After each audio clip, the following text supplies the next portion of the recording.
Imagine lying on a cold wooden table surrounded by strangers while a barber, yes, a barber, prepares to drill a hole in your skull. Not because you've had a terrible accident. No, this is a treatment for a headache. And if that doesn't make your skin crawl, consider this. People once willingly inserted live animals into their own bodies as medicine. Not in some distant myth, but in actual, documented medical practice. These weren't fringe cases. These were once the best solution science had to offer. And what's worse, most of them made everything more painful, more humiliating, and sometimes much deadlier. Long before medicine was built on data and double-blind studies, it was stitched together from trial, terror, and superstition. To be ill in the ancient world wasn't just a risk to your life, it was often a risk to your dignity. Doctors didn't just fail to heal, they often became the architects of torment. And some of the cures they devised were so awkward, so uncomfortable, so wildly absurd that to modern ears they sound like torture disguised as treatment. Yet for centuries, patients submitted because the alternative was worse. Take, for example, the age-old tradition of enemas. Not the sterile, medically sanctioned version we might think of today. No, these were elaborate rituals involving bellows, animal intestines, and whatever concoction the local healer thought might cleanse your insides. In 17th century France, enemas were so fashionable that nobles would brag about how many they received per week as if it were a sign of refinement. Some records claim that courtiers received up to 4 enemas per day, believing that this constant flushing was key to balancing their inner humors. Imagine attending a royal banquet with your guts in constant evacuation mode. That wasn't just uncomfortable, it was humiliating. But enemas weren't the strangest intrusion of the body in pursuit of health. In some early Eastern European traditions, doctors believed that inserting a dead mouse into the throat could cure a persistent cough. And if that failed, a roasted toad tied to the chest was the next best thing. These weren't symbolic acts. The patients genuinely hoped that the decomposing mouse, resting deep in the back of the throat, might somehow silence the spasms racking their lungs. The smell, the choking, the sheer absurdity of it was all part of the therapy. Of course, humiliation was never far from the patient experience. The ancient Greeks, for all their philosophical brilliance, believed that a woman's womb could wander through the body, causing madness, hysteria, and even death. This wandering womb theory led to some of the most bizarre gynecological treatments in history.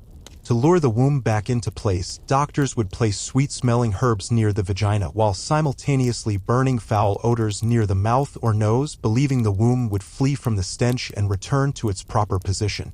Women undergoing these treatments were often restrained, exposed, and subjected to ridicule not just for their symptoms but for the perceived instability of their female bodies. And it didn't stop with women. Men, too, faced their own array of indignities. One of the most degrading treatments of the Middle Ages was prescribed for erectile dysfunction, application of crushed beetles, hot goat fat, and bull's bile directly to the genitals. No anesthesia, no privacy. Just a smoking, stinging brew applied by a practitioner who might double as the town's blacksmith. The pain wasn't just physical. For many, it was the shame of exposure, of failure, of letting the entire community know that something had gone wrong behind closed doors. But even these examples pale in comparison to the horror of curative trepanation. Trepanation is one of the oldest known surgeries, the act of drilling a hole into the skull to release bad spirits, relieve pressure, or treat seizures. Across continents, from pre-Columbian Peru to Renaissance Europe, trepanation was seen as a gateway to healing the brain. The tools were crude, stone blades, rusty awls, and in later centuries, something resembling a corkscrew. The procedure was done without anesthesia, often with the patient fully awake, screaming, bleeding, and afterward bandaged with moldy rags and left to either recover or slip into oblivion. The embarrassment wasn't just in the act, it was in surviving. Many who lived through such procedures were left with visible holes in their skulls, walking reminders of their suffering. In some societies, these scars were seen as marks of bravery. In others, they marked someone as cursed, or mad, or unstable. To need medicine was shameful. To have it leave you visibly altered was worse. Of course, not all treatments were invasive. Some were psychological, if not outright theatrical. In the early 18th century, there was a popular belief that illness could be scared out of a person. Literally, In parts of rural Germany and France, patients suffering from persistent nightmares, paralysis, or demonic possession would be brought into dark rooms and surprised by masked priests or doctors who would jump out and scream at them, hoping to jolt the illness from their bodies. These shock cures often left people more traumatized than cured. But when the pain of sickness was too great, people were willing to try anything, even fear. Then there were treatments that blurred the lines between science and spectacle. In Victorian England, a famous physician named Dr. James Graham opened a celestial bed, a contraption he claimed could cure infertility, impotence, and marital discord. The bed was gilded with gold, infused with magnetic fields, and surrounded by scents, music, and soft lights. Couples were encouraged to have sex on it, under the belief that it would realign their vital energies. But behind the curtain, it was less medical marvel and more voyeuristic theater. Servants and assistants reportedly spied through peepholes, observing the act as part of the experiment. Patients weren't just treated, they were watched, judged, and often laughed at behind closed doors. There's a cruelty in history's medical past that often gets glossed over by the march of progress. We like to think of it as barbaric, yes, but forget that for the people living through it, these treatments weren't horror stories. They were hope. And hope, when wrapped in desperation, will accept any humiliation, no matter how strange, painful, or absurd. In the centuries before consent and ethics became cornerstones of medical practice, there was little consideration for the dignity of the patient. And in a time when illness was seen as a moral failing or even divine punishment, the act of seeking treatment often added layers of public shame. The more private the pain, the more public the cure. The more intimate the wound, the more theatrical the treatment. People were bled until they fainted, blistered with hot irons, and forced to swallow stones, ashes, or their own urine. They were paraded through towns as cautionary tales or locked in asylums with no hope of escape. Yet through it all, they continued to hope, to heal, to believe that somewhere in the pain there was a path to restoration. And this dark, uncomfortable, often humiliating story of medicine is only just beginning. Because what comes next is even more disturbing. What comes next is what they did to children. Imagine being just 6 years old, too young to understand illness, too small to protest, and yet you're strapped down on a cold stone table while an adult prepares to place a red-hot iron onto your spine. You're told this will drive out the sickness, perhaps even the evil spirits causing your fevers and convulsions. You don't scream because you're brave. You scream because your body can't do anything else. This was childhood medicine in many corners of history, not designed to heal, but to subdue. In medieval and early Renaissance Europe, children were seen not as delicate beings in need of special care, but as miniature adults. Their pain was often dismissed. Their silence was expected. And their treatments, no matter how grotesque, were administered with the same force and certainty given to hardened warriors. One of the most widespread beliefs was that disease was a punishment from God, especially in the young. Thus, pain wasn't just accepted, it was sometimes encouraged. Burning fevers? Blister the skin with scalding cups. Night terrors? Bind the arms and legs and recite scripture while pouring holy water into the ears. Perhaps most humiliating was the practice of smoke enemas, used even on toddlers. The idea was that blowing tobacco smoke into the rectum would revive the near-dead or cure colds and stomach ailments. Devices were invented, long tubes, hand bellows, even complex rigs that used heated stones to generate warm, pungent air. In 18th century England, such treatments became so common that riverside emergency kits along the Thames included smoke enema kits to resuscitate drowning victims. But many were also used on children as a preventative measure. Imagine being held still while someone inserts a smoking pipe into your body. There was no understanding, no warning. Just tears, panic, and ash. The embarrassment extended to public treatments as well. In early modern Europe, it was common to examine sick children publicly in town squares or churches. Mothers were required to undress their children before local physicians and clergy, often men who had no formal training but abundant authority. Illnesses of the skin, the genitals, or the mind were all up for review. A child suffering from epilepsy, for example, might be made to convulse before a gathered crowd while a priest shouted prayers and the townsfolk whispered about demons. If the fit stopped, the treatment was deemed a success. If not, the child might be banished from society, or worse, confined in a religious hospital where the cure was indistinguishable from punishment. But these rituals weren't limited to Europe. In ancient China, children with behavioral problems were sometimes force-fed mixtures of crushed cockroaches and snake bile. The bitter taste was supposed to realign their inner energies and expel whatever demonic influence had taken root.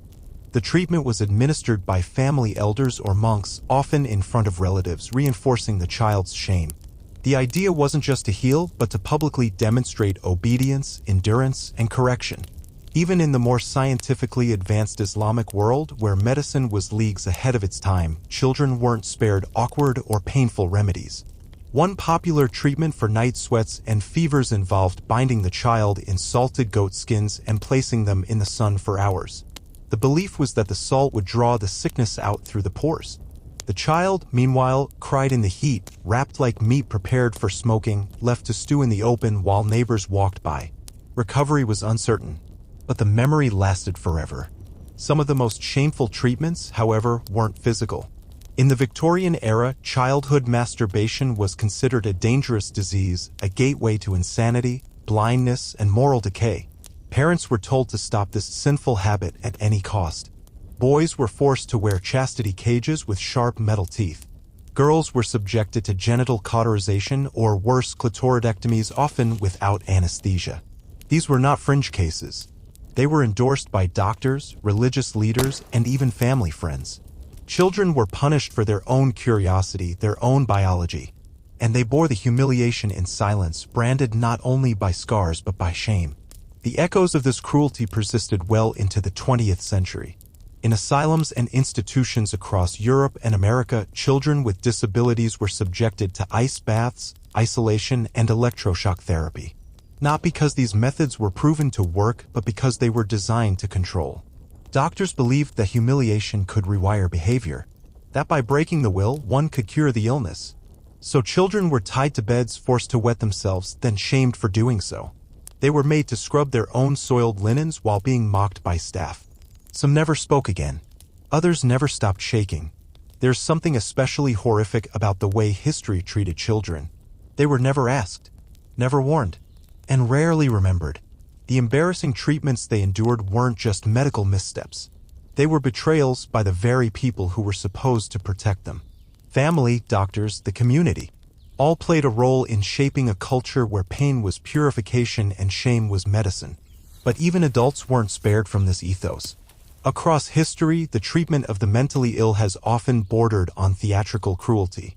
In the early 19th century, asylums in Britain and the United States became arenas for humiliation. Patients were forced into moral therapy, a system that claimed to cure through structured shame. If a man refused to conform, he might be dressed as a woman and paraded through the halls. If a woman resisted her caretakers, she might be fed only while on her knees, like a dog.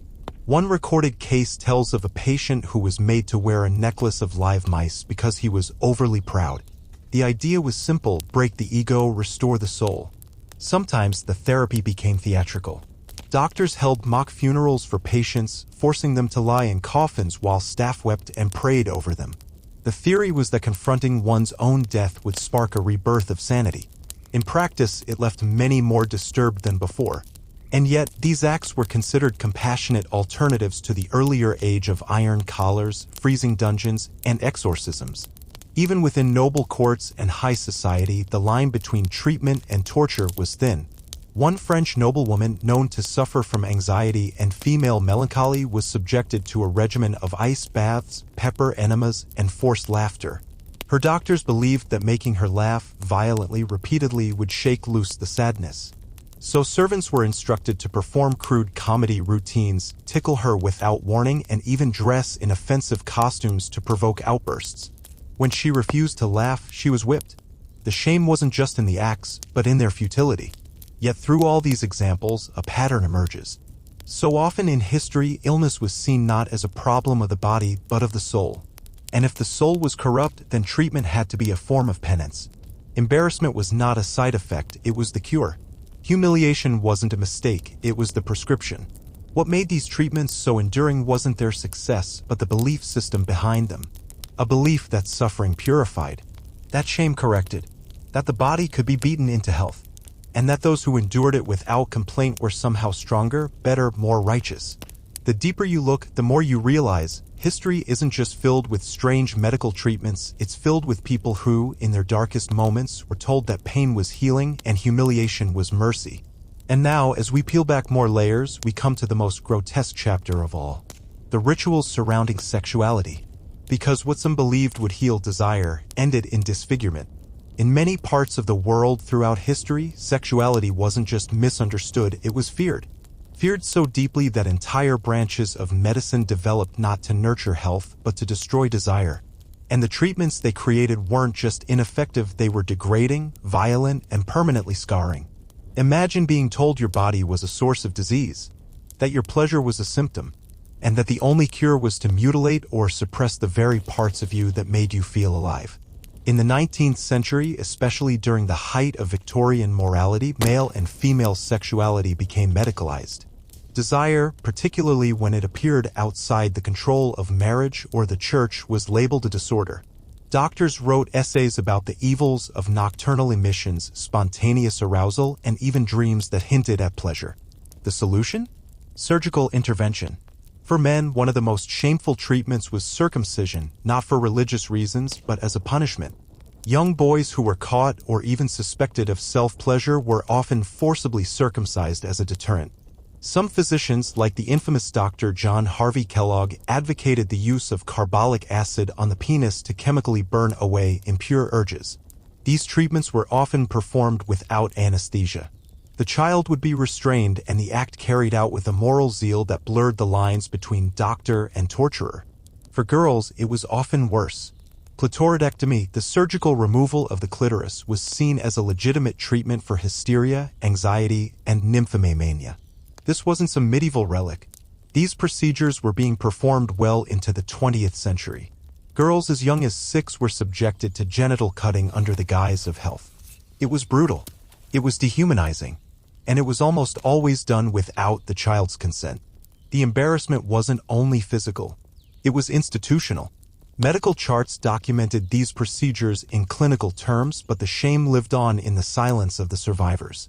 Families rarely spoke of what had been done. Girls grew up confused, unable to understand why their bodies didn't respond like their friends. Boys developed anxiety and trauma around intimacy. The body, once a place of comfort, became a landscape of fear. In some cultures, these ideas were reinforced through public rituals. In 19th century parts of rural America, boys going through puberty were subjected to cleanliness ceremonies where they were examined in front of community elders. Any signs of arousal were punished immediately, often through whipping or cold water immersion. The shame was weaponized, not only to break behavior but to break identity. Medical manuals from the time are filled with suggestions that now read like horror fiction. Icy baths every morning, spiked chastity belts worn at night, and electrodes placed on the genitals to deliver jolts whenever a patient became aroused.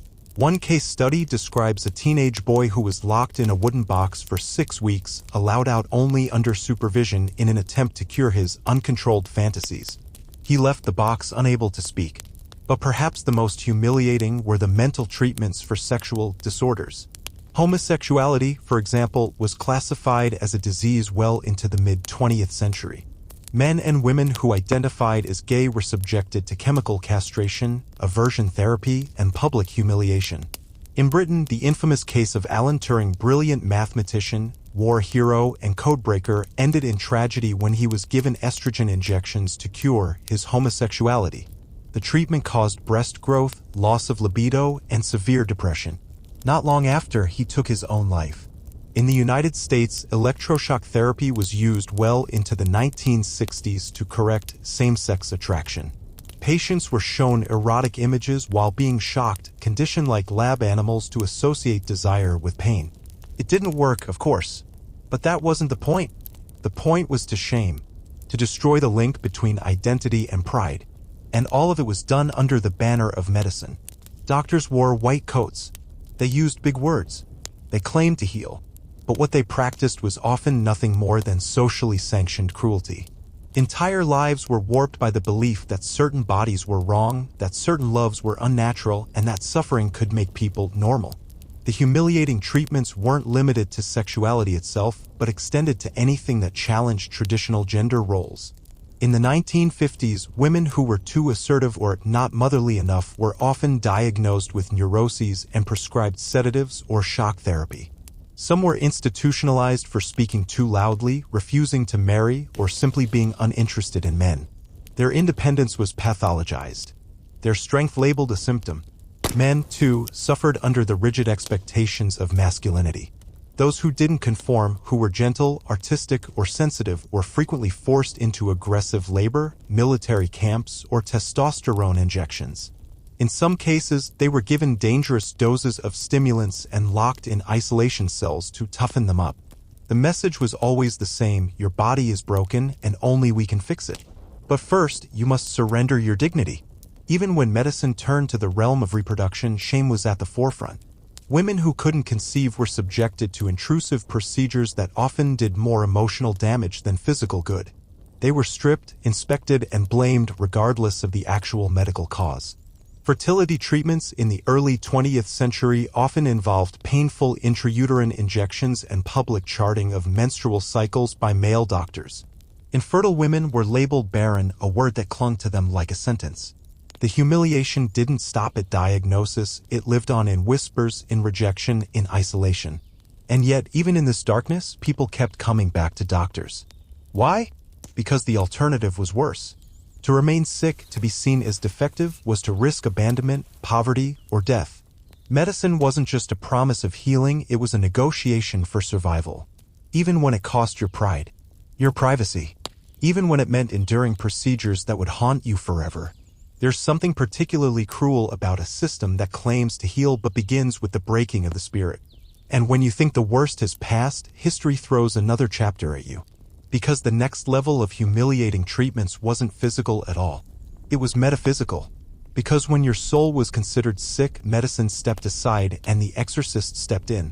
When physicians failed and surgeons gave up, many cultures turned to the realm of the divine. Or, at least, what they believed was divine. Because for centuries, countless people were told that their symptoms weren't medical at all, but spiritual. That their pain, their mental anguish, their uncontrollable fits, or even simple sadness was the work of demons. And if that was true, then no doctor could help. Only humiliation, repentance, and divine punishment could cure the soul. Enter the world of medical exorcisms, perhaps the most degrading of all so-called treatments in human history. To be ill was to be possessed. To seek help meant confessing, publicly, that something evil lived inside you. And what followed was not comfort. It was a ceremony of embarrassment designed to break you down completely. In the Middle Ages, a woman suffering from postpartum depression might be dragged to the church steps by her family, hands bound, her hair shaved to expose the spirit. The priest would shout prayers over her while sprinkling her with holy water, often mixed with salt, ashes, and urine. Crowds gathered. Children watched. Everyone whispered. What did she do? Who had she angered? Maybe she wasn't really sad. Maybe she was sinful. It was the same for those with epilepsy. In parts of rural Europe and Russia, seizures were seen as demonic fits. The afflicted were chained, beaten, or gagged with wooden crosses. Their clothes were torn to let the demon escape, and they were often left outside, naked and freezing, overnight. The humiliation wasn't just for the body, it was for the soul. To suffer in public was to atone. And if you died during the ritual, it was believed your soul had been claimed by heaven or condemned forever. In some cases, the exorcism became more like a play. Victims were forced to wear masks of beasts, to snarl and crawl, encouraged to let the demon speak through them. And if you resisted, that was proof the demon was strong. So the treatment became more aggressive. Hot irons, lashings, full-body immersion in cold rivers, even forced starvation. Anything to drive out the evil that, ironically, often never existed. And it wasn't limited to religion. In ancient Mesopotamia, doctors were also priests. Illness was treated as divine punishment and treatments involved elaborate rituals. Imagine being a sick man lying on your stomach while a priest chants incantations over a clay figurine that represents your illness, then proceeds to spit on it, break it, and bury it in pig dung. You're left smeared in oils and tied with cords dyed in lamb's blood. It's not medicine, it's theater. But to question it would be heresy. The embarrassment often escalated when sexuality and illness intersected. In early Christianity, wet dreams were considered signs of moral failure, if not outright possession. Young monks were whipped or woken in the middle of the night for inspections. Some were even forced to wear punishment belts that rang when they moved, alerting elders to possible sinful motion under the blankets. And then there were the talking demons, a grotesque display common during European witch trials. Women accused of witchcraft, often after a period of illness or unusual behavior, were subjected to confessional healing. This meant being interrogated naked before a council of clergy while shackled to a wooden chair or stone. Every word, every breath, every silence was interpreted as guilt. Their bodies were examined inch by inch for the witch's mark, sometimes nothing more than a freckle or a mole, declared to be the devil's entry point. If a woman was found guilty, her cure was an exorcism, sometimes daily for weeks. She was made to crawl on all fours, to bark like a dog or hiss like a snake while the priest beat her with reeds. She had to confess not only to sins she hadn't committed, but to imagined liaisons with devils. Her shame wasn't a byproduct. It was the therapy. Even outside of Europe, the connection between shame and spiritual medicine persisted. In West Africa, traditional healers would sometimes isolate sick individuals in sacred groves, strip them of clothing, and force them to perform dances of repentance before entire villages. The belief was that spirits of the ancestors needed to be appeased and that illness was a message sent from beyond. To be cured, the patient had to be humiliated publicly, thoroughly, and symbolically. In Japan, during the Edo period, certain mental illnesses were believed to be caused by fox spirits or a kitsune taking control of the body. Women were the most common targets of this diagnosis. They were taken to temples where priests would beat drums and chant until the woman confessed to harboring the fox. She would then be paraded through the town in a cage, her face painted like a fox, while villagers threw salt or rice at her. It wasn't just treatment. It was a spectacle.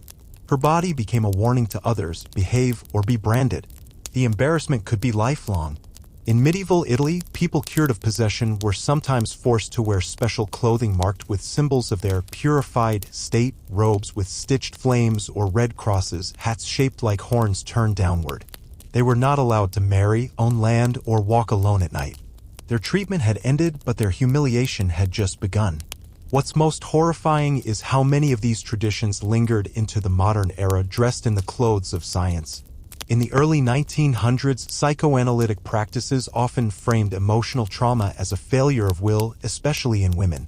Hysteria was still used as a diagnosis, and patients were subjected to treatments that mimicked exorcisms: isolation, forced silence, dietary restriction, and moral cleansing exercises. Sigmund Freud may have replaced the cross with the couch, but the underlying shame remained. And even now, echoes of these humiliations persist. Conversion therapy, public shaming of mental illness, the idea that someone must hit rock bottom to deserve help. The language may have changed, but the impulse remains the same: to strip people of their dignity in order to fix them. The exorcism of illness was never about health. It was about power. It was about control.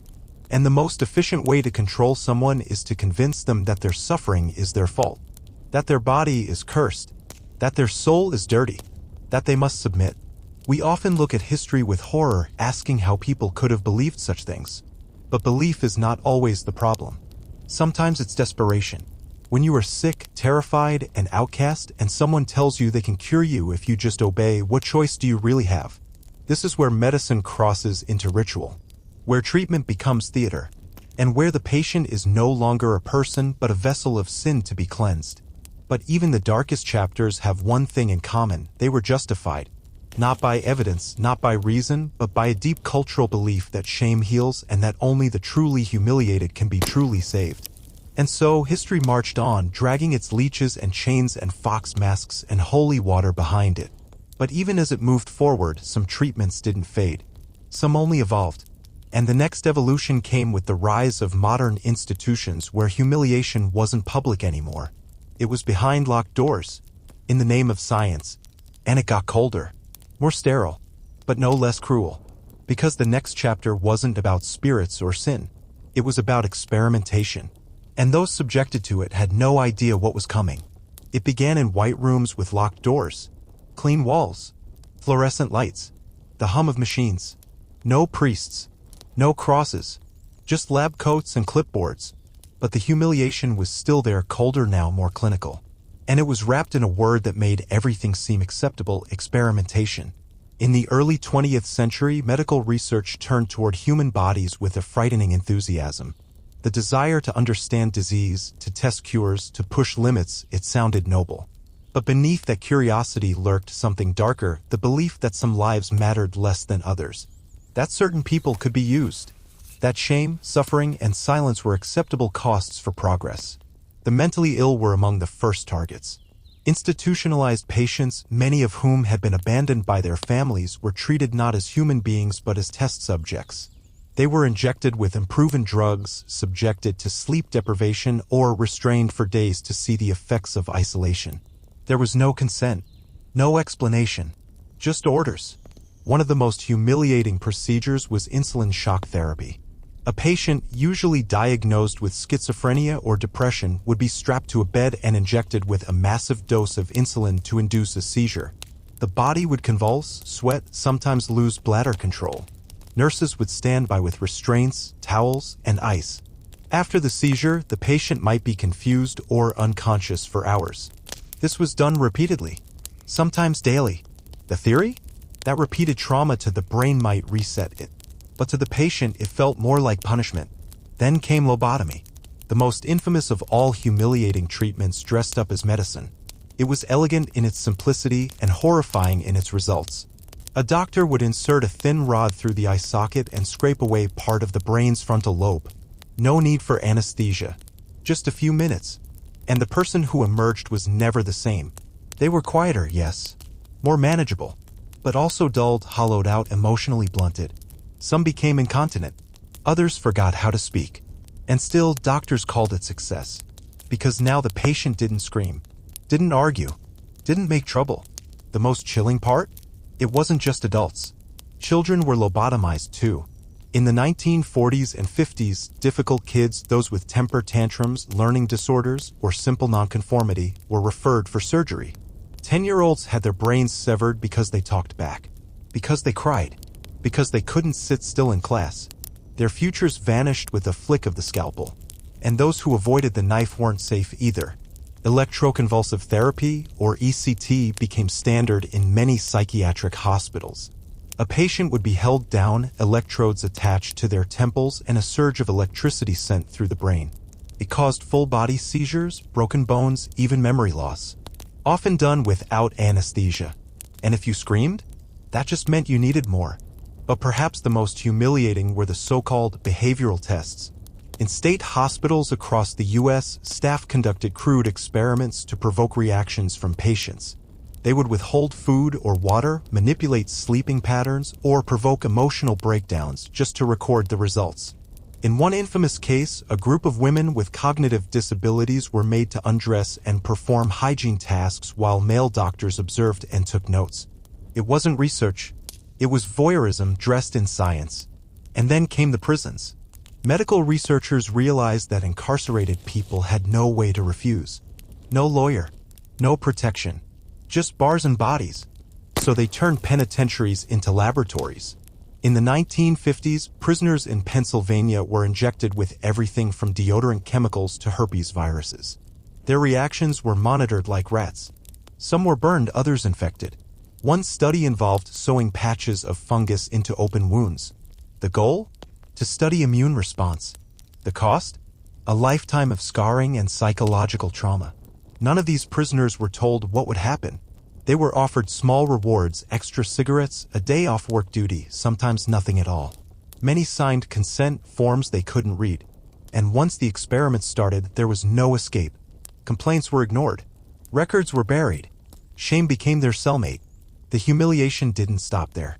In the name of national security, governments began using psychological torture as medical research. In the Cold War era, both the CIA and Soviet intelligence explored mind control using drugs, isolation, and hypnosis to break people. Projects like MKUltra involved dosing unsuspecting subjects with LSD and observing their breakdowns. People woke up in locked rooms, hallucinating, screaming, not knowing who they were or how they got there. Some never recovered. Many victims were patients at mental hospitals or drug rehab centers. They had come for help. Instead, they became disposable data points in an invisible war. And then there were the marginalized. Black men in the American South were told they were being treated for bad blood. In reality, they were part of the Tuskegee syphilis study, a cruel, decades-long lie in which doctors observed the effects of untreated syphilis without giving the patients a cure. Even after penicillin became widely available, they were denied treatment. Left to go blind, insane, or die. Their families were misled. Their dignity destroyed. All for science. Women weren't spared either. In Puerto Rico and American prisons, early birth control pills were tested without informed consent. Doses were dangerously high. Side effects included severe bleeding, nausea, and blood clots. Complaints were ignored because the women were poor, or brown, or considered expendable. And the worst part? Many of these experiments were known, documented, published in journals, and applauded. Doctors posed for photos beside the people they harmed. Government officials funded the research, and society looked away, because shame is easier to bear when you pretend it doesn't exist. Even children weren't safe. In institutions for the disabled, like the Willowbrook State School in New York, young residents were deliberately infected with hepatitis to study the disease's progression. They were fed food mixed with feces, told it was medicine. Nurses watched as they vomited, seized, or screamed in pain. The goal? Understanding transmission. The method? Absolute degradation. And through all of this, the victims were blamed. You're sick. You're dangerous. You're not quite human. So whatever happens to you must be necessary. That lie echoed in every hallway, every operating room, every research grant. But the truly unbearable truth? Much of modern medicine was built on this suffering. We owe advances in vaccines, in psychiatry, in surgery to experiments that should never have happened. And that legacy is still with us. Not just in ethics manuals or court rulings, but in the lingering distrust, the unspoken pain, the stories that never made it into textbooks. Because when you strip away the justifications, the theories, the science, what remains is simple people stripped of dignity. Treated not as patients, but as problems. As test cases. As numbers.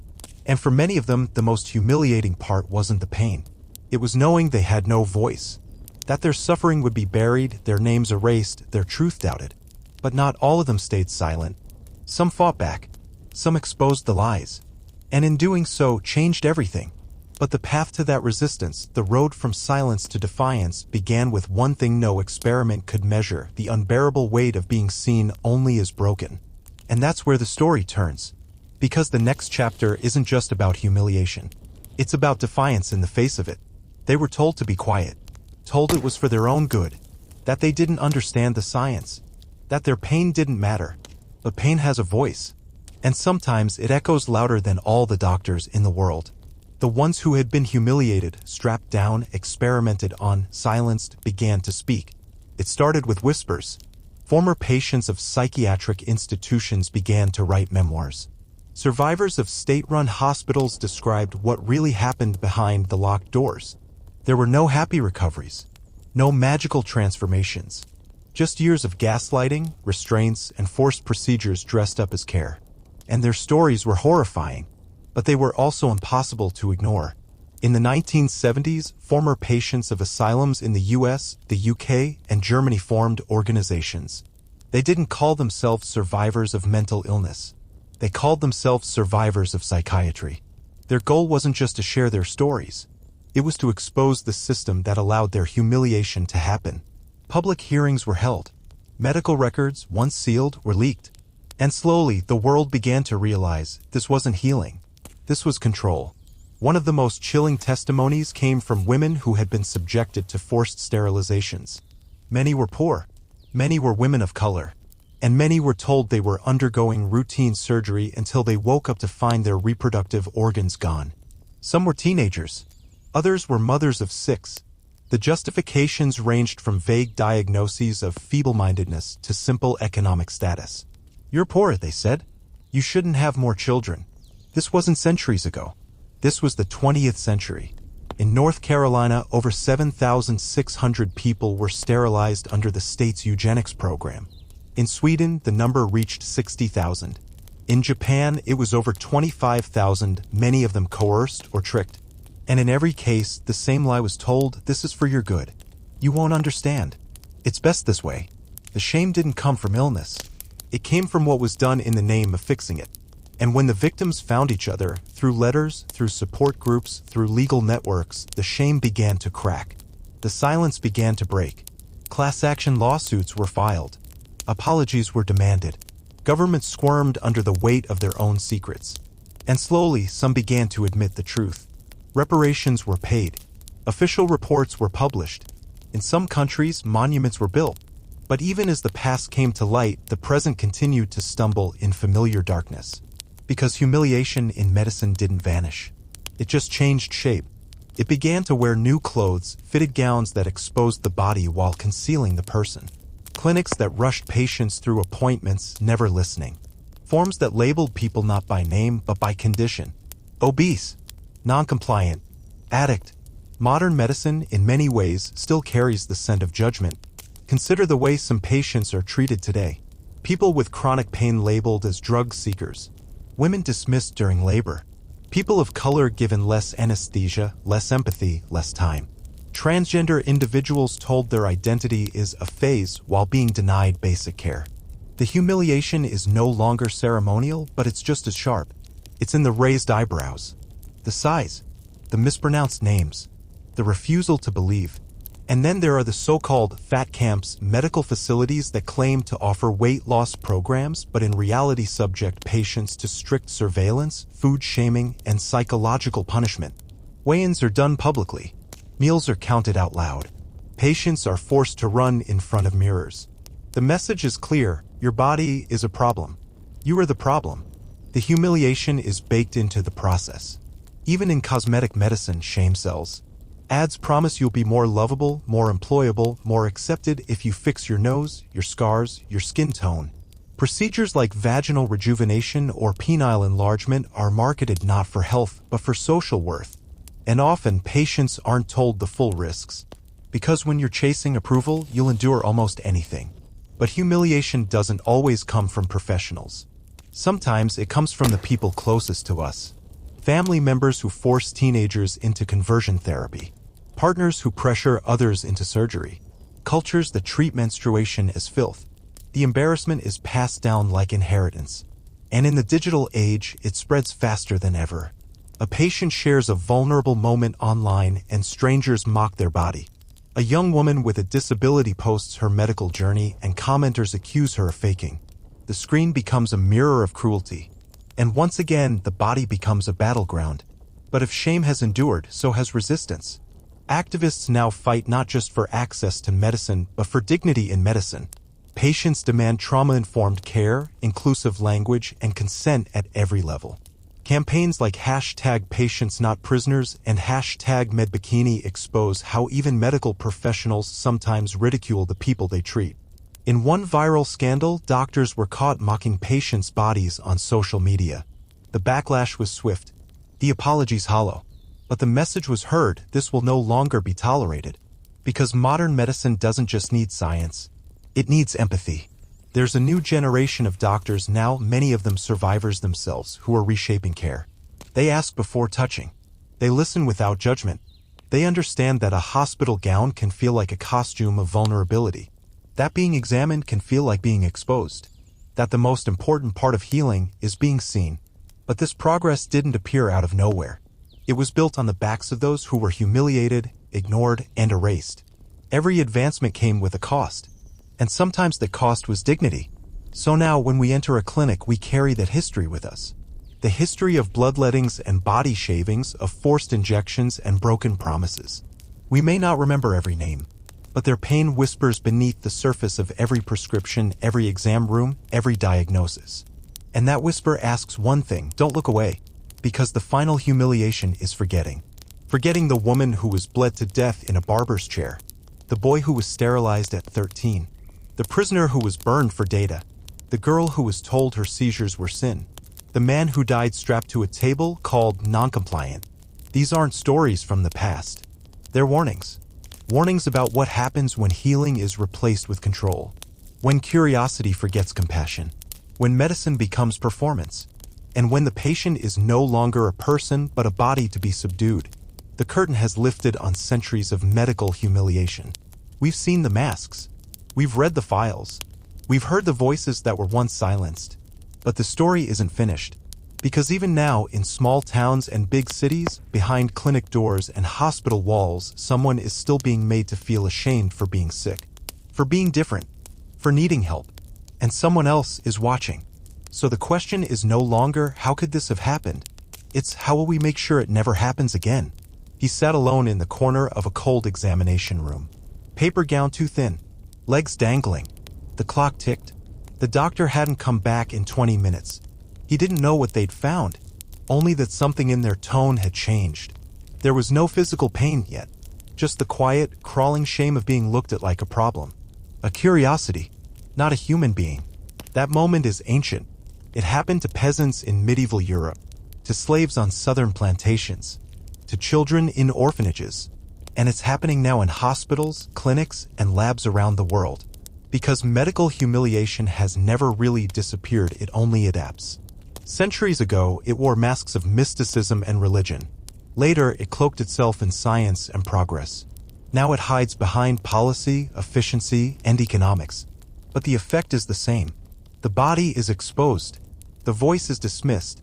The dignity is eroded. Take the history of gynecology.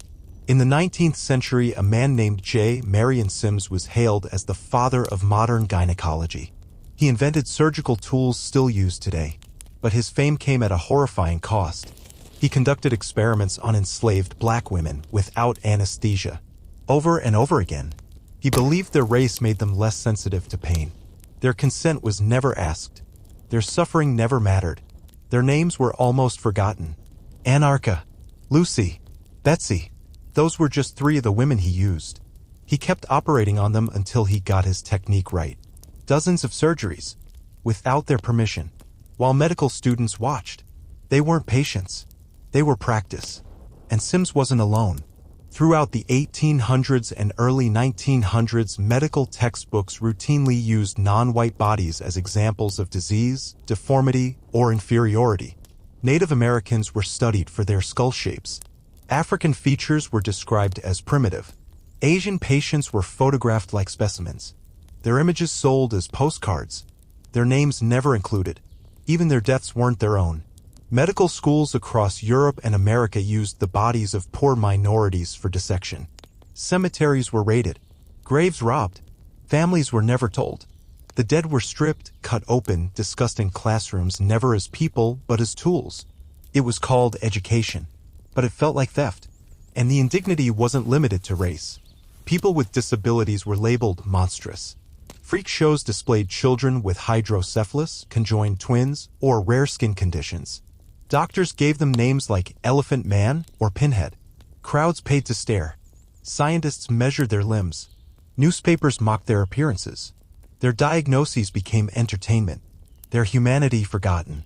For women, the shame was even more intimate. Hysteria. That was the catch-all term for any female behavior men couldn't explain. If a woman cried too often, refused sex, questioned authority, she was hysterical. The cure? Forced bed rest. Cold baths. Electroshock. Pelvic massage performed by male doctors. In some cases, surgery. Clitoridectomy. Oophorectomy. Removal of parts of the female reproductive system not for disease, but to control behavior. Thousands of women were sterilized, sedated, or institutionalized for simply being inconvenient. Their bodies became battlegrounds for control. Their pain dismissed as female trouble. Their voices silenced. Even childbirth became a sight of shame.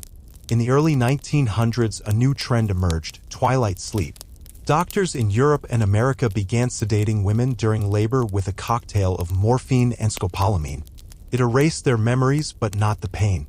Women would thrash, scream, even injure themselves during delivery. Nurses tied them to beds, strapped down their wrists, put blindfolds over their eyes. They called it progress, a painless birth, a miracle of modern medicine.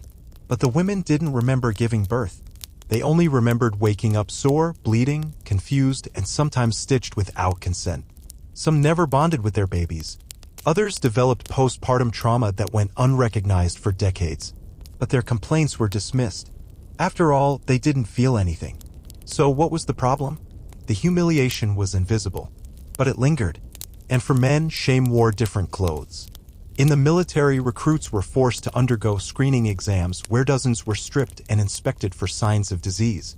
In prisons, men were subjected to anal exams under the pretext of health, but often done without gloves, without explanation, and without dignity. In both cases, the power dynamic made resistance impossible. You couldn't say no. You couldn't ask why. You just had to stand there and take it. Homosexuality, too, was treated like a disease. For much of the 20th century, gay men and women were subjected to aversion therapy, shown erotic images while receiving electric shocks, forced to vomit at the sight of affection, injected with hormones to correct their desires. Some were even given lobotomies to make them normal.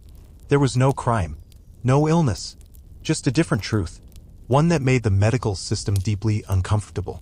So it tried to erase it, and left behind generations of broken hearts and fractured minds. But perhaps the most grotesque humiliation happened not in hospitals, but in classrooms. Medical students, particularly in earlier centuries, were taught anatomy using real human remains, but not always donated ones. Bodies came from executed criminals, unclaimed corpses, or poorhouse deaths. Students posed with skeletons, made jokes, took pictures with cadavers. The dead had no say. Even worse, in some anatomy classes, remains from colonized peoples, like skulls from Aboriginal Australians or preserved heads of African men, were passed around as teaching tools. Treated as objects, as curiosities, as trophies. The shame didn't die with the body. It lived on in how it was used. And yet, these stories were hidden, because nobody wants to believe that the science that saves lives also destroyed them. That hospitals could be places of harm. That doctors could be cruel. That medicine, this sacred institution, could be built on pain. But it was. And it still is. Today, the ghosts of those humiliations echo in the smallest things. A patient asked to undress in front of strangers. A teenager shamed for asking questions. A refugee dismissed because of their accent. A disabled child whose parents aren't told the full risks of a treatment. The gowns are cleaner now. The language softer. But the dynamic? Still there. Power, silence, shame. But there is hope in naming it. Because when you name it, you can fight it, reclaim it, rewrite it. Some hospitals are finally learning. Trauma-informed care is growing. More doctors are being taught to ask, to listen, to wait. Patients are standing up, telling their stories, filing lawsuits, writing books, creating change. Medical schools now have courses in ethics. Some even teach the history of medical abuse so it's never repeated. Monuments have been built for those who suffered. Laws are being passed to protect the most vulnerable. And slowly, very slowly, the tide is turning. But the cost was enormous. Thousands of lives, millions of wounds, countless silent screams. And the scars still run deep, because humiliation leaves a mark deeper than pain. It changes how you see yourself, how you trust others, how you walk into a clinic, whether you speak up or stay quiet forever. So what do we do now? We remember. We listen. We make space for the stories that were buried. Because medicine at its core should be about care, not control. About healing, not punishment. About dignity, not shame. And maybe, just maybe, if we carry those truths into every hospital, every classroom, every examination room, we can turn the final chapter of this history into something else. Not just a warning, but a promise. He couldn't breathe, but they didn't let him. Mouth forced open, tongue heavy, the sting of chemicals up his nose. He thrashed, he struggled, but his hands were strapped down, his legs secured, his words choked off. Everything around him was white, walls, coats, ceiling, and he was alone in a room full of people. Only later did he learn what had happened. This was therapy. They were trying to fix him. This wasn't a torture chamber. It was a hospital. And what he endured was called insulin coma therapy. In the 1930s through the 1950s, patients with schizophrenia and depression were routinely subjected to induced comas using massive doses of insulin. The goal was to force the brain into a near-death state, then revive it, believing that this shock could reset the mind, like rebooting a broken machine. Sometimes patients woke up with no memory of who they were. Sometimes they never woke up at all. And still, this method was considered cutting-edge. It was published in journals, presented at conferences, praised in medical schools. Behind every syringe was a doctor who believed they were saving lives even as they pushed the human body to its absolute limit. The logic was simple. If symptoms didn't improve with conversation, pills, or confinement, then shock the brain. Break the body. Force change. This logic became the foundation of some of the most humiliating treatments ever devised. Electroconvulsive therapy, ECT, was the next weapon in the arsenal. First introduced in the late 1930s, it involved attaching electrodes to a patient's temples and delivering controlled electric shocks to the brain, triggering a seizure. There was no anesthesia at first, no muscle relaxants, just the jolt and the body's violent reaction, arched back, clenched jaw, teeth shattering. The procedure often left patients confused, disoriented, and bruised. In many institutions, it wasn't used sparingly. It was used as discipline. If a patient resisted orders, refused to eat, cried too much, zap. If they didn't get better fast enough, zap. If they acted inappropriately, zap again.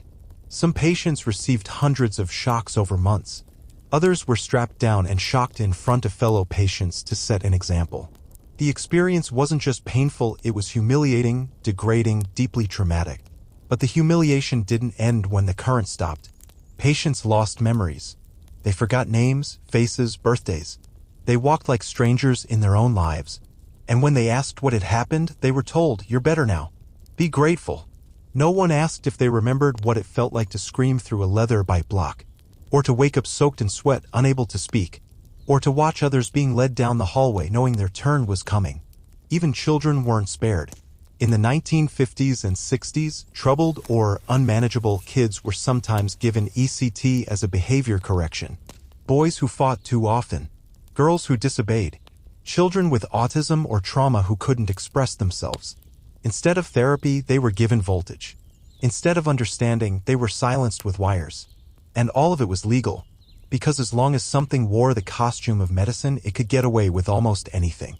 Perhaps the most terrifying example of this was the prefrontal lobotomy.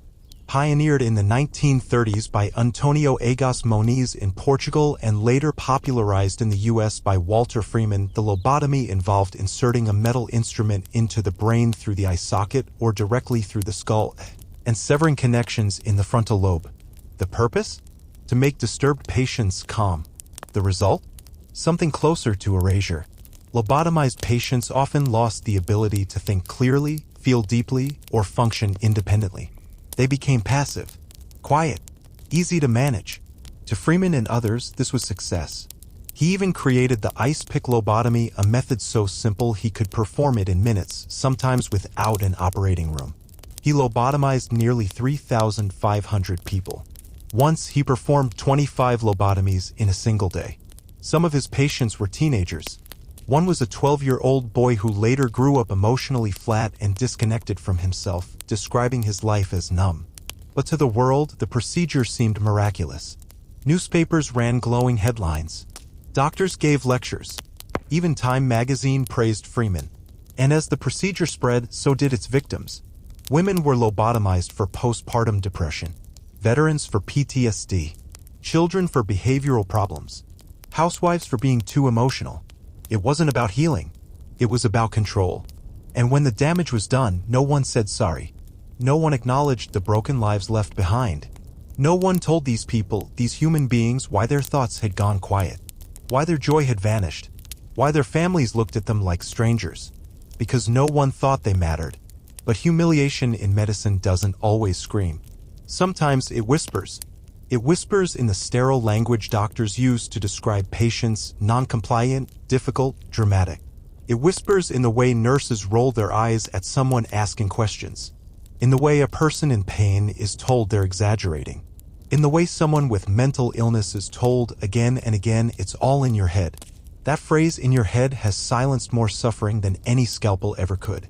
Women, especially, have heard it for centuries. From wandering wombs to female hysteria to just anxiety, women's pain has been systematically minimized and misunderstood. Today, studies show women wait longer in emergency rooms. They're less likely to be believed when describing symptoms, more likely to be prescribed sedatives instead of pain relief, more likely to be told to calm down. And if they cry, the diagnosis becomes even easier, overreacting. And the most humiliating part? They know they're not being heard. They feel it. And when they push back, they're labeled aggressive, demanding, difficult. It's a trap. Speak up, you're hysterical. Stay quiet, you're invisible. And this isn't just anecdotal, it's measurable. In one study, doctors were significantly more likely to attribute men's chest pain to a heart condition and women's to stress even when symptoms were identical. Humiliation through dismissal. There are entire populations who carry this burden more than others. People of color face racial bias in pain assessment. Black patients are less likely to receive appropriate pain medication even for the same injuries. Myths persist that their skin is thicker, their nerves less sensitive. These aren't medieval ideas. They're medical school beliefs still echoing in modern systems. Indigenous people, migrants, the disabled, LGBTQ+ patients, each of them walks into clinics carrying an invisible weight. The fear that they won't be seen, won't be heard, won't be believed. And that fear is based on generations of truth. Because medicine hasn't always been a place of healing. For too many, it's been a place of correction, of judgment, of punishment. And when punishment is dressed up in lab coats and white walls, it's hard to tell it apart from care. That's the most dangerous part. Humiliation in medicine rarely looks evil. It looks clinical, efficient, professional. It hides behind protocol. It wears the smile of just doing my job. It's the forced procedure, the cold explanation, the refusal to say, I'm sorry, but we don't need more silence. We need stories. We need to hear from the man who woke up from surgery without the body he was born with because someone else decided it was wrong. From the woman who screamed during childbirth but was ignored until she passed out. From the boy who was sedated so often he forgot what his own voice sounded like. From the patient who tried to say no but no one was listening. Their stories are the medicine we need now.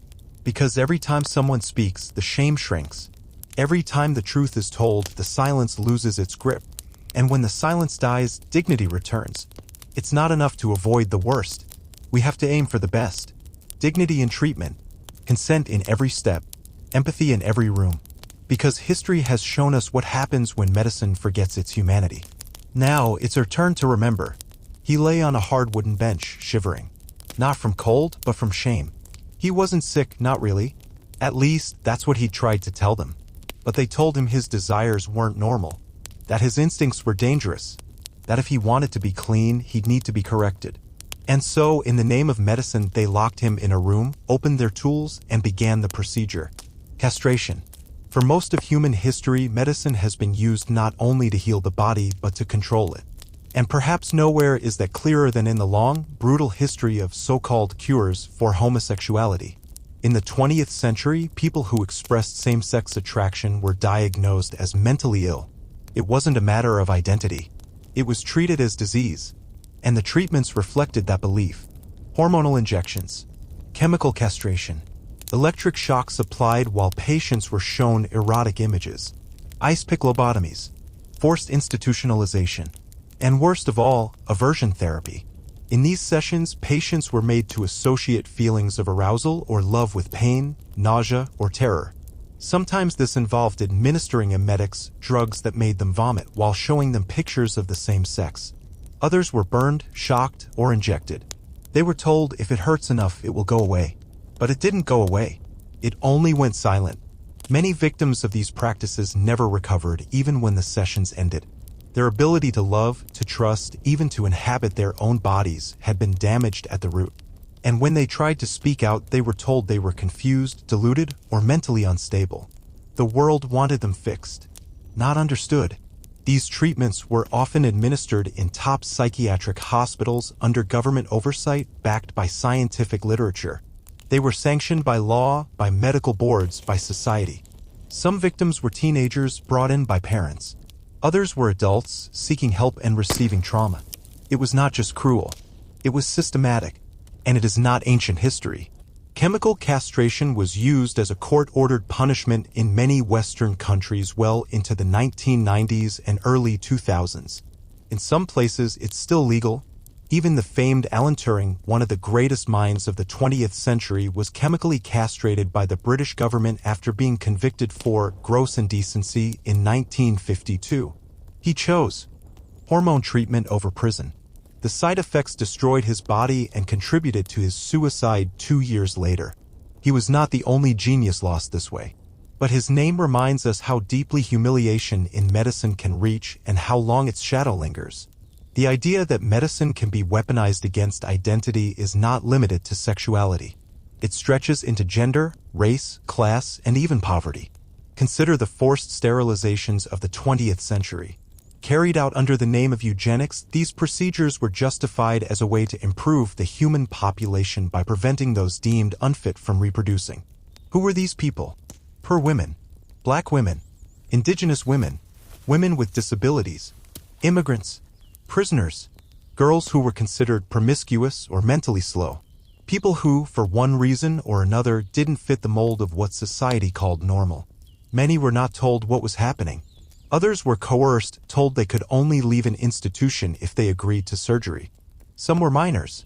Some were told they were getting an appendectomy or a routine procedure only to wake up unable to have children. Tens of thousands of people were sterilized across the United States, Canada, Scandinavia, and beyond. Sweden continued sterilizing undesirable individuals until 1975. In some cases, compensation was offered decades later. But no money could erase what was taken: the right to choose, the right to parent, the right to decide their own future. And always it was done in the name of medicine, in the name of help. But the scalpel, when misused, does not heal. It violates. In some cases, the humiliation wasn't about violence, it was about exhibition. In the 19th century, African women were paraded through European medical schools, museums, and fairs as subjects of study. The most infamous was Sarah Baartman, a Khoikhoi woman taken from South Africa and displayed in freak shows under the name Hottentot Venus. Doctors claimed they were studying her anatomy. In truth, they were dehumanizing her, mocking her body, stripping her dignity, and using her as a prop for racist science. Even in death, she wasn't allowed peace. Her body was dissected, her remains preserved in jars, and her genitals displayed in museums for over a century. She was only returned to her homeland and buried in 2002. The medical gaze, cold, detached, authoritative, has long claimed the right to dissect, define, and display others. Often without consent, often without dignity. But humiliation doesn't always happen in labs or clinics. Sometimes it happens in everyday checkups. A woman goes to her doctor with chronic pain. He asks if she's imagining it. Another patient reports fatigue and is told to lose weight. A non-binary teenager seeks hormones and is laughed at behind a desk. A black man asks for stronger medication and is flagged as drug-seeking. These aren't rare stories. They're patterns. And they are rooted in something deeper than ignorance. They're rooted in power. The power to name what is real. The power to decide what is valid. The power to turn a cry for help into a diagnosis and then into silence. Humiliation thrives in these moments, not because doctors are villains, but because the systems they work in reward speed, conformity, and hierarchy. Empathy takes time. Listening takes humility. And when you're trained to look for symptoms, not stories, it's easy to overlook pain that doesn't fit a textbook. The consequences are real. Delayed diagnoses, misdiagnosis, deteriorating health, patients avoiding care out of fear, people dying from shame. Even childbirth, one of the most universal human experiences, has not escaped this legacy. Countless women report being ignored, dismissed, or even mocked during labor. Their pain disbelieved, their requests overruled, their bodies treated as machines, not people. Many are cut, episiotomies, without consent. Others are shouted at, told to be quiet, told to stop complaining. Some are held down during delivery. Others are touched without permission. In some hospitals, especially those underfunded or overcrowded, this has become normalized. Routine. And the most heartbreaking part is what happens afterward. The woman walks out holding a baby but carrying a trauma no one sees. And when she tries to talk about it, she's told, "At least your baby is healthy." As if her body doesn't matter. As if her voice is irrelevant. As if her pain isn't real. This isn't ancient history. This is now. And the systems that allow it still exist. Humiliation in medicine is not just about strange old treatments. It's about everyday indignities. It's about being laughed at in a waiting room, being doubted when you say you're in pain, being labeled non-compliant when you ask for a second opinion. It's about being stripped of agency in the very place where you are most vulnerable.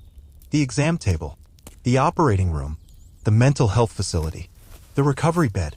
And unless we face that truth, we are doomed to repeat the same story again and again. Not because we mean to, but because silence protects systems. and shame isolates its victims.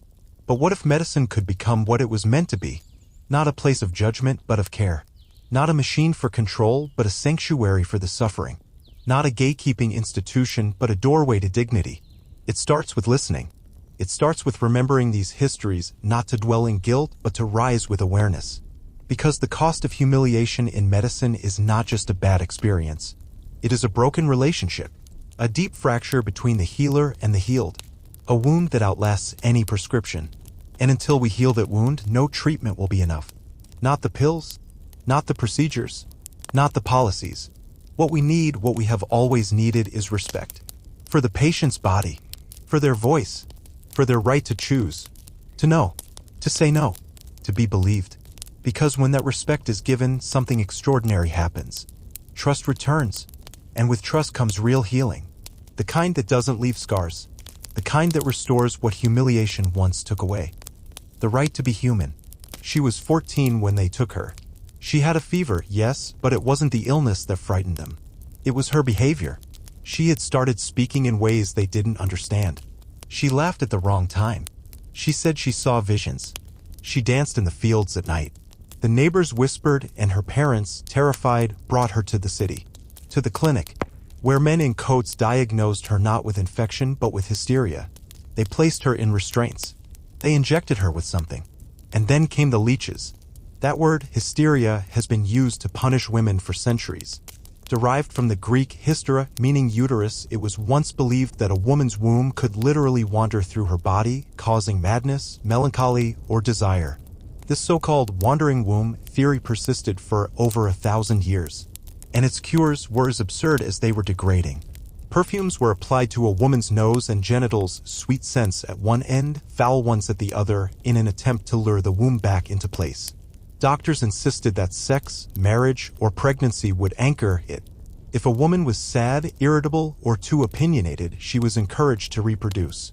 If she refused, she was considered sick. And it didn't end in the ancient world. It evolved. In Victorian England, women who expressed too much emotion, disobedience, or sexuality were often sent to asylums for hysterical fits. Sometimes they were subjected to pelvic massages by male physicians to relieve uterine pressure. This wasn't seen as abuse, it was marketed as therapy. It got so common that doctors invented vibrating machines to do it faster. These devices, precursors to modern vibrators, were designed not for pleasure, but to treat women without tiring the physician's hand. No one asked the women if they wanted it. No one considered that maybe, just maybe, these weren't sick patients at all, but people trapped in a system that refused to listen. Some historians now believe that many of these so-called hysterics were simply women suffering from trauma, grief, or the suffocating roles society forced them into. But instead of support, they received shame. Instead of empathy, silence. Instead of care, humiliation. That pattern of turning misunderstood emotions into medical problems has repeated across history. Take epilepsy. For centuries, epileptics were feared, ridiculed, and punished. Ancient societies saw seizures as either demonic possession or divine punishment. In medieval Europe, they were exorcised. In some Islamic and Hindu cultures, they were revered but isolated. And in early modern Europe, epileptics were sometimes forced to wear special clothes, bells, or even dog collars so people would know to stay away. They were seen as contagious, dirty, dangerous. And though medicine eventually discovered the neurological basis of epilepsy, the stigma lingered. Patients were still sterilized, denied marriage licenses, institutionalized, told they were unstable, and often hidden away not for their safety but for society's comfort. One woman in 1940s America was told after a single seizure that she should never have children, that her condition would pollute the bloodline. She lived her entire adult life celibate and ashamed despite never having another seizure. The real illness wasn't in her brain. It was in the world around her. And that same social fear of the different, the unstable, the inconvenient drove many other medical embarrassments. Consider the practice of trepanation. One of the oldest known surgeries in human history, trepanation involved drilling a hole into the skull to treat everything from migraines to demonic possession. Archaeological evidence shows skulls with multiple holes, carefully carved and sometimes healed, meaning the patient survived. But why?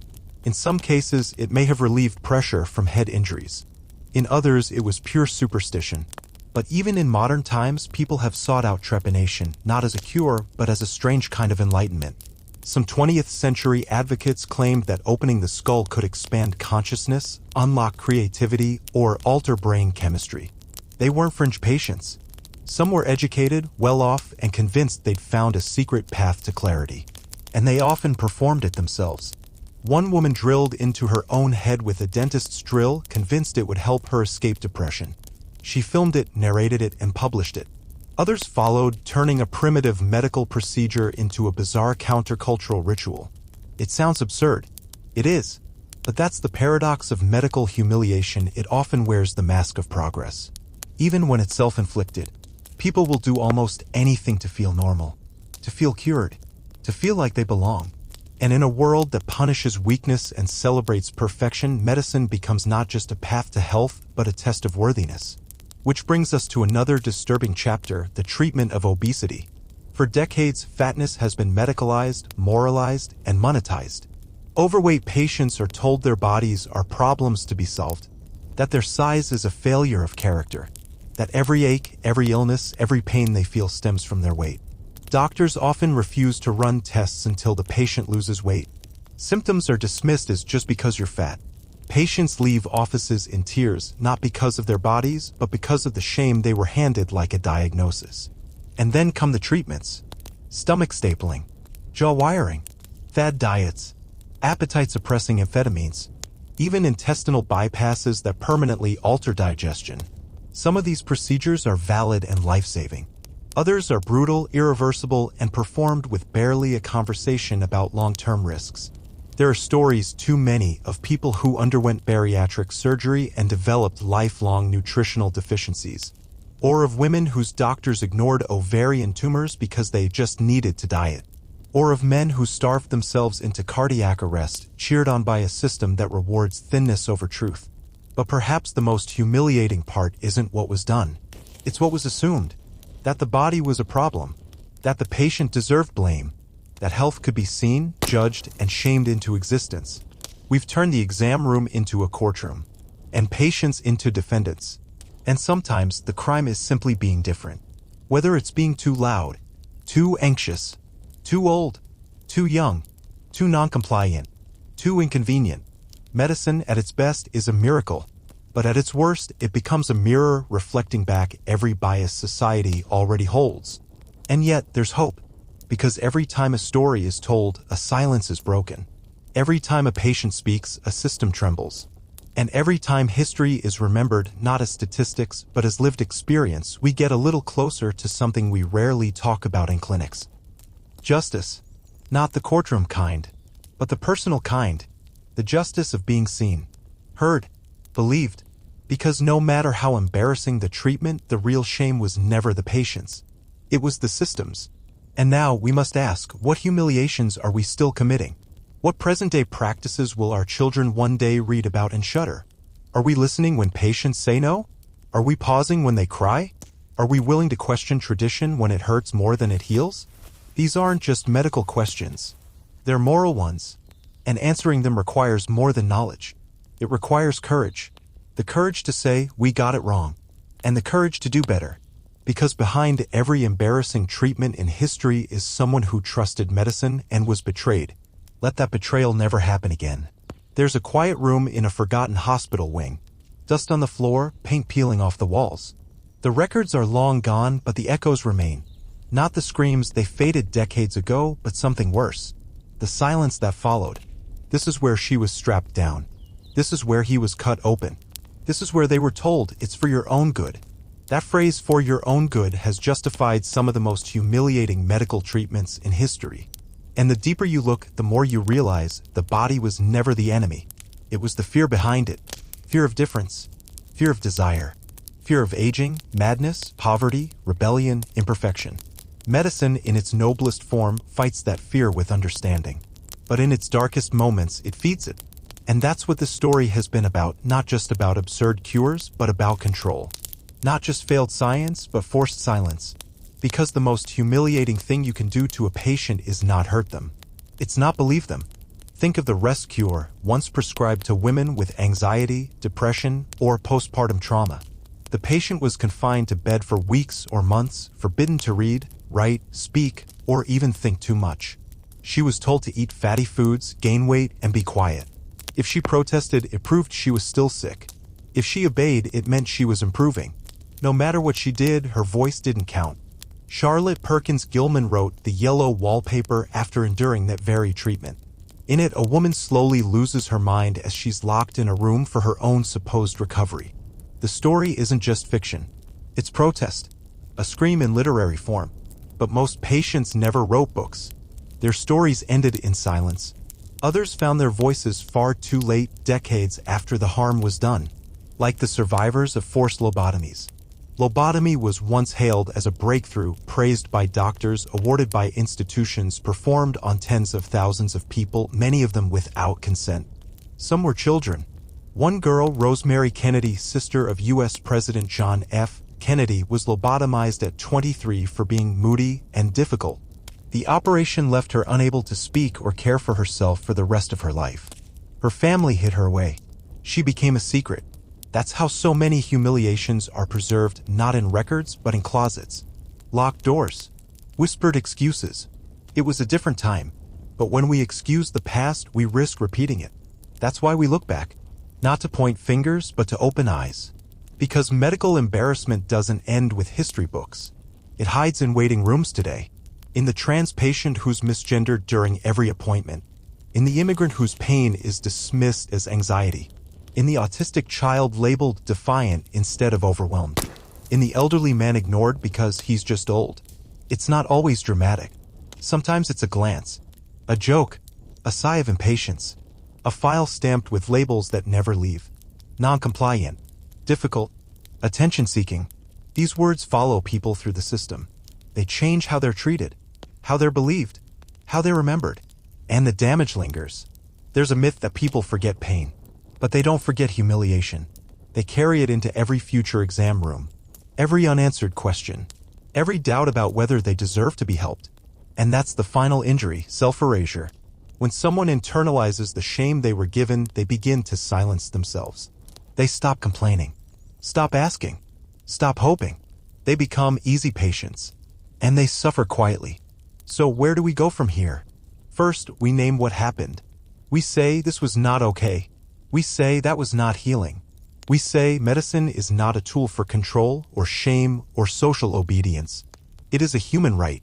Second, we listen, not just to experts, but to patients, to survivors, to people who left the system because the system never saw them.